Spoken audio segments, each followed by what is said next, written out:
But D K Shivakumar ಅವರ ತಾಳ್ಮೆ ಪರೀಕ್ಷೆ ಆಗ್ತಿದೆ ಅನ್ನೋದ್ರಲ್ಲಂತೂ ಅನುಮಾನ ಇಲ್ಲ. ಯಾಕಂದ್ರೆ ಡಿ ಕೆ ಶಿವಕುಮಾರ್ ಅವರು ಅದನ್ನ ಬಹಿರಂಗವಾಗಿ ವ್ಯಕ್ತಪಡಿಸದೆ ಹೋದ್ರೂ ಕೂಡ ನಾನು ಡೆಸ್ಪರೇಟ್ ಇದ್ದೇನೆ, ಈಗಲೇ ಮುಖ್ಯಮಂತ್ರಿ ಮಾಡ್ಬಿಡ್ಬೇಕು ಅಂತ ಹೇಳಿ. ಬಟ್ ಅವರ ಬಣಗಳ ಹೇಳಿಕೆ, ದೆಹಲಿ ಟೂರ್ಗಳು ಇದೆಲ್ಲವನ್ನ ಗಮನಿಸಿದಾಗ ನವ್ ಆರ್ ನೆವರ್ ಅನ್ನೋ ಮನಸ್ಥಿತಿಗೆ ಡಿ ಕೆ ಶಿವಕುಮಾರ್ ಅವರು ಕೂಡ ಬಂದುಬಿಟ್ಟಿದ್ದಾರೆ ಅನ್ನೋದು ಬಹಳ ಸ್ಪಷ್ಟವಾಗಿತ್ತು. ಈ ಡಿಲೇ ಡಿ ಕೆ ಶಿವಕುಮಾರ್ ಅವರ ಮುಂದಿನ ರಾಜಕೀಯ ಪಯಣದ ಮೇಲೆ ಯಾವ ರೀತಿ ಪರಿಣಾಮ ಬೀರಬಹುದು ಅಂತ ಹೇಳಿ. ತಕ್ಷಣವೇ ಮುಖ್ಯಮಂತ್ರಿ ಮಾಡಿ ಅಂತ 2023 ಡಿ ಕೆ ಶಿವಕುಮಾರ್ ಹಠ ಹಿಡಿದಿದ್ರು, ಅವಾಗಲೇ ಪಟ್ಟು ಹಿಡಿದಿದ್ರು. ಅದು ಕಾರಣಾಂತರಗಳಿಂದ ಅವರು ಬೇರೆ ಒಂದು ಸಂಧಾನಕ್ಕೆ ಒಪ್ಪಿಕೊಂಡು ಸಿದ್ದರಾಮಯ್ಯ ಮುಖ್ಯಮಂತ್ರಿ ಆದ್ರು. ಒಂದು ಆಮೇಲೆ ನವ್ ಆರ್ ನೆವರ್ ಅಂದ್ರಲ್ಲ, ಅದು ಎಲ್ಲ ಒಂದು ಕಡೆ ಡಿ ಕೆ ಶಿವಕುಮಾರ್ ತಲೆಯಲ್ಲಿದೆ. ಯಾಕಂದ್ರೆ ಈ ತರದ ಒಂದು ಮ್ಯಾಂಡೇಟ್ ಇಷ್ಟು ಸಂಖ್ಯೆಯಲ್ಲಿ ಕಾಂಗ್ರೆಸ್ ಮತ್ತೊಮ್ಮೆ ಕರ್ನಾಟಕದಲ್ಲಿ ಬರ್ತದ ಅಥವಾ ಮತ್ತೊಮ್ಮೆ ಕಾಂಗ್ರೆಸ್ ಸರ್ಕಾರ ಬರ್ತದ, ಈ $1 million ಕ್ವಶನ್. ಯಾಕಂದ್ರೆ ಇಡೀ ದೇಶದಲ್ಲಿ ಕಾಂಗ್ರೆಸ್ಗೆ ಆಗ್ತಿರುವ ಒಂದು ಗತಿ ನೋಡಿದ್ರೆ, ಅವರ ನಾಯಕತ್ವ ಮತ್ತು ಅವರ ಸಂಘಟನಾ ಶಕ್ತಿಗಳನ್ನ ನೋಡಿದ್ರೆ, ಅವರ ಒಂದು ನೆರೇಟಿವ್ ಬಿಲ್ಡಿಂಗ್ ಸ್ಕಿಲ್ ನೋಡಿದ್ರೆ ಕರ್ನಾಟಕದಲ್ಲಿ ಮತ್ತೆ ಕಾಂಗ್ರೆಸ್ ಬರ್ತದ ಅನ್ನೋ ಇಟ್ಸ್ ಬಿಗ್ ಕ್ವಶನ್ ಮಾರ್ಕ್. ಅದಕ್ಕೋಸ್ಕರನೇ ಈಗ ಇರುವಾಗಲೇ ನಾನು ಮುಖ್ಯಮಂತ್ರಿ ಆಗ್ಬಿಡ್ಬೇಕು ಅನ್ನೋ ಒಂದು ಆಸೆ ಚಿಗುರುಡಿದ್ರು ಆಶ್ಚರ್ಯ ಇಲ್ಲ ಡಿ ಕೆ ಶಿವಕುಮಾರ್ ಅವರಿಗೆ. ಮತ್ತೆ ಅಷ್ಟಕ್ಕೂ ಕೂಡ D K Shivakumar is squarely responsible for this victory. So ಈ ಡಿಸರ್ವ್ಸ್ ಟು ಬಿ ಸಿಎಂ. ಅದನ್ನ ಹೇಗೆ ಸಿದ್ದರಾಮಯ್ಯ ಮತ್ತು ಹೈಕಮಾಂಡ್ ನೋಡ್ತಾರೆ ಅನ್ನೋದ್ರ ಮೇಲೆ ಡಿಪೆಂಡ್ ಆಗ್ತದೆ.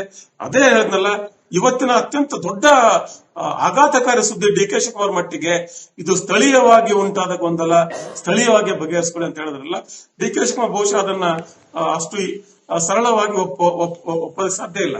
ಯಾಕಂದ್ರೆ ಇವರೇ ಹೇಳಿದ್ದಾರೆ ಹೈಕಮಾಂಡ್ ಹತ್ರ ಬನ್ನಿ, ಪಾರ್ಟಿ ಹೈಕಮಾಂಡ್ ಬಗೆಹರಿಸ್ತಿದೆ ಅಂತ. ಈಗ ಸ್ಥಳೀಯವಾಗಿ ಬಗೆಹರಿಸ್ಕೊಳ್ಳಿ ಅಂದ್ರೆ ಏನು, ನಮ್ಮನ್ನು ಮೀರಿ ಹೋಗಿದೆ ಅಂತ ಅದರ ಅರ್ಥನಾ? ಅವರನ್ನು ಮೀರಿ ಹೋಗಿದ್ರೆ ಡಿ ಕೆ ಶಿವಕುಮಾರ್ ಏನ್ ಮಾಡಬೇಕು ಮುಂದಿನ ದಿನಗಳಲ್ಲಿ ಅದನ್ನು ಹೈಕಮಾಂಡ್ ಹೇಳ್ಬೇಕಾಗ್ತದೆ. ಸ್ಥಳೀಯವಾಗಿ ಬಗೆಹರಿಸಿಕೊಳ್ಳುವ ಮಾರ್ಗಗಳೇನಿದೆ ಸರ್? ಈಗ ಆಲ್ರೆಡಿ 2 ಬ್ರೇಕ್ಫಾಸ್ಟ್ ಮೀಟಿಂಗ್ ಆಗಿದೆ.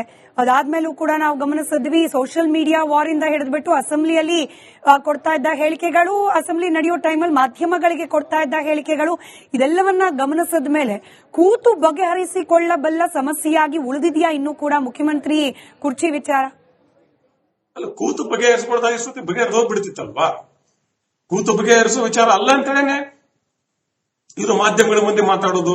ಸಿದ್ದರಾಮಯ್ಯ ಬೆಂಬಲಿಗರು ಮತ್ತು ಡಿ ಕೆ ಶಿವಕುಮಾರ್ ಬೆಂಬಲಿಗರು ಮಾಧ್ಯಮಗಳ ಮುಂದೆ ತದ್ವಿರುದ್ಧ ಹೇಳಿಕೆಗಳನ್ನು ಕೊಡೋದು. ಡಿ ಕೆ ಶಿವಕುಮಾರ್ ಕೂಡ ಒಪ್ಪಂದಕ್ಕೆ ಬಂದಿದ್ದೇವೆ, ಪ್ರಯತ್ನ ಕೈ ಬಿಟ್ಟರು ಪ್ರಾರ್ಥನೆ ಕೈ ಬಿಡೋದಿಲ್ಲ ಅಂತ ಹೇಳೋದು.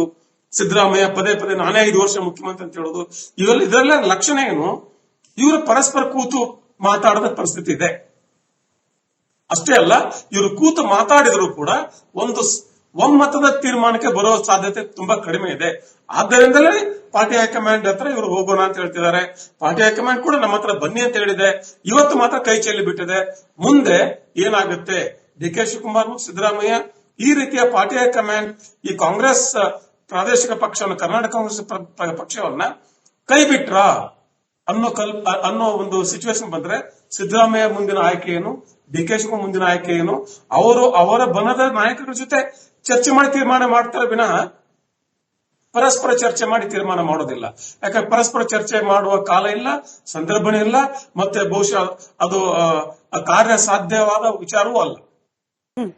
ಈಗ ಕೂತ್ ಮಾತನಾಡೋ ಪರಿಸ್ಥಿತಿ ಒಂದ್ ವೇಳೆ ಇನ್ನೆವಿಟಬಲ್ ಅನ್ನೋ ರೀತಿಯಲ್ಲಿ ಬಂತಾದ್ರೂ ಕೂಡ ಇಬ್ಬರೇ ಅಂತೂ ಕೂತ್ ಮಾತನಾಡಿ ಒಂದು ಸೊಲ್ಯೂಷನ್ ಬರೋ ಹಂತದಲ್ಲಿ ಇಲ್ಲ.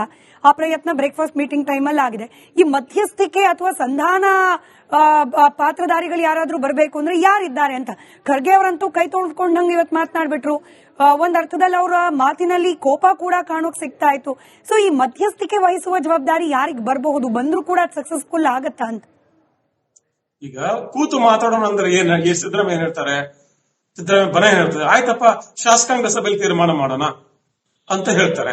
ಡಿ ಕೆ ಶಿವಕುಮಾರ್ ಏನ್ ಹೇಳ್ಬೇಕು? ಇಲ್ಲಿವರೆಗೆ ಹೇಳ್ತಿದ್ರು ಅವರು ಹೈಕಮಾಂಡ್ ತೀರ್ಮಾನ ಅಂತ, ಹೈಕಮಾಂಡ್ ಹೇಳ್ದಂಗೆ ನಾವು ಕೇಳ್ತೇವೆ, ನನಗೆ ಪ್ರಾರ್ಥನೆ ಕೈ ಬಿಡಲ್ಲ ಹಾಗೆ ಅಂತ ಮಾತಾಡ್ತಿದ್ರು. ಈಗ ಹೈಕಮಾಂಡ್ ಕೈ ಬಿಟ್ಟಂಗ ಆಗಿದೆ. ಮುಂದೆ ಏನು? ಶಾಸಕಾಂಗ ಸಭೆಯಲ್ಲಿ ಡಿ ಕೆ ಶಿವಕುಮಾರ್ ನಂಬರ್ಸ್ ಇಲ್ಲ. ಮುಂದೆ ಏನು? ಆ ಒಂದು ವ್ಯಾಜ್ಯವೇ ಕೂಡ ಅದೇ ತಾನೇ ಇಲ್ಲಿ ಡಿಸ್ಪ್ಯೂಟ್ ಇದ್ದಿದ್ದು. ಅದಕ್ಕೋಸ್ಕರ ನೀವು ಹೇಳಿದಂಗೆ ಮಧ್ಯಸ್ಥಿಕೆ ವಹಿಸೋದು ಯಾರು? ಮಧ್ಯಸ್ಥಿಕೆ ವಹಿಸೋದಕ್ಕೆ ಇವರ ಪಕ್ಷದ ನಾಯಕರೇ ಬರಬೇಕಲ್ವಾ? ಒಂದು ಕಾಂಗ್ರೆಸ್ ವೀಕ್ಷಕರಾಗಬೇಕು, ಸುರ್ಜೇವಾಲಾ ಆಗ್ಲಿ, ವೇಣುಗೋಪಾಲ್ ಆಗ್ಲಿ. ಅವ್ರ ಕೈ ಮೀರಿದ್ರೆ ಖರ್ಗೆ ಅವರಾಗ್ಬೇಕು. ಎಲ್ಲ ಬಿಟ್ರೆ ಕೊನೆಗೆ ರಾಹುಲ್ ಗಾಂಧಿ ಸೋನಿಯಾ ಗಾಂಧಿ ಕೂತು ಬಗೆಹರಿಸಬೇಕು. ಇದು ಸ್ಥಳೀಯವಾಗಿ ಬಗೆಹರಿಸಿಕೊಳ್ಳಿ ಅಂದ್ರೆ ಈಗ ಸುರ್ಜೇವಾಲಾ ಆಗ್ಲಿ ವೇಣುಗೋಪಾಲ್ ಆಗ್ಲಿ ಇವ್ರು ಮಾತಾಡಿದ್ರೆ ಕೇಳಿಸಿಕೊಳ್ಳೋ ಪರಿಸ್ಥಿತಿಯಲ್ಲಿ ಸಿದ್ದರಾಮಯ್ಯ ಇದಾರ ಅಥವಾ ಡಿ ಕೆ ಶಿವಕುಮಾರ್ ಇದಾರ? ಇಲ್ವೇ ಇಲ್ಲ. ಹೀಗಿರುವಾಗ party high command absolutely it is a very irresponsible move. ಅತ್ಯಂತ ಬೇಜವಾಬ್ದಾರಿತನ ನಡೆ ಇದು. ಇಲ್ಲಿವರೆಗೂ ನಾವು ಹೈಕಮಾಂಡ್ ಅವರು ಬಗೆಹರಿಸ್ತೇವೆ, ಹೈಕಮಾಂಡ್ ಅವರು ತೀರ್ಮಾನ ತಗೋದು ಅಂತ ಹೇಳುತ್ತಾ ಬಂದು ಈಗ ನೀವೇ ಬಗೆಹರಿಸ್ಕೊಳ್ಳಿ ಅಂದ್ಬಿಟ್ರೆ ಹೇಗೆ?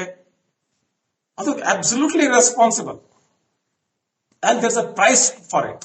ಈ ತರದ ಬೇಜವಾಬ್ದಾರಿ ನಡೆಗಳಿಗೆ ಕಾಂಗ್ರೆಸ್ ಪಕ್ಷ ಬೆಲೆ ಕೊಡ್ತಾನೆ ಬಂದಿದೆ.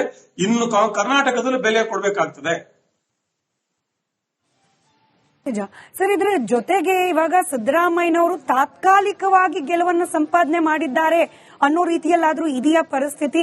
ಅಂದ್ರೆ ಅಧಿವೇಶನ ಆದ ತಕ್ಷಣ ಏನೋ ಕ್ರಾಂತಿ ಆಗ್ಬಿಡುತ್ತೆ, ಬದಲಾವಣೆ ಸಂದೇಶ ಬಂದ್ಬಿಡ್ಬೋದು, ಹೈಕಮಾಂಡ್ ಕರೆಸ್ಕೊಂಡು ಬಿಟ್ಬಿಡಿ ಅಧಿಕಾರವನ್ನ ಅಂತ ಹೇಳ್ಬಿಡ್ಬೋದು. ಈ ರೀತಿಯ ಚರ್ಚೆಗಳಾಗ್ತಿದ್ದ ಸಂದರ್ಭದಲ್ಲಿ ತಾತ್ಕಾಲಿಕ, we don't know the exact time ಎಷ್ಟಕ್ಕೆ ಅಂತ ಹೇಳಿ, ಬಟ್ ತಾತ್ಕಾಲಿಕವಾಗಂತೂ ಸಿದ್ದರಾಮಯ್ಯನವರು ಗೆದ್ದಿದ್ದಾರೆ ಅಂತ ಹೇಳಿ ಭಾವಿಸಬಹುದಾ ಈ ಸಿಚುಯೇಷನ್ ಅನ್ನ? ಪಾರ್ಟಿ ಹೈಕಮಾಂಡ್ ಇದನ್ನ ಸ್ಥಳೀಯವಾಗಿ ಬಗೆಹರಿಸಿಕೊಳ್ಳುವಂತ ಕೈ ಬಿಟ್ಟು ಬಿಟ್ರೆ Siddaramaiah has an advantage. Siddaramaiah ಅವರನ್ನ ತೆಗೆಯೋಕೆ ಸಾಧ್ಯ ಇಲ್ಲ. ಸ್ಥಳೀಯವಾಗಿ ಬಗೆಹರಿಸಿಕೊಳ್ಳಿ ಅಂದ್ರೆ ಸ್ಥಳೀಯವಾಗಿ ಬಗೆಹರಿಸಿಕೊಳ್ಳೋದಕ್ಕೆ ಒಂದೇ ಮಾರ್ಗ, ಶಾಸಕಾಂಗ ಸಭೆ. ಸಿಎಲ್ಪಿ ಮೀಟಿಂಗ್ ಅಲ್ಲಿ ವೋಟಿಂಗ್ ಆಗಬೇಕು.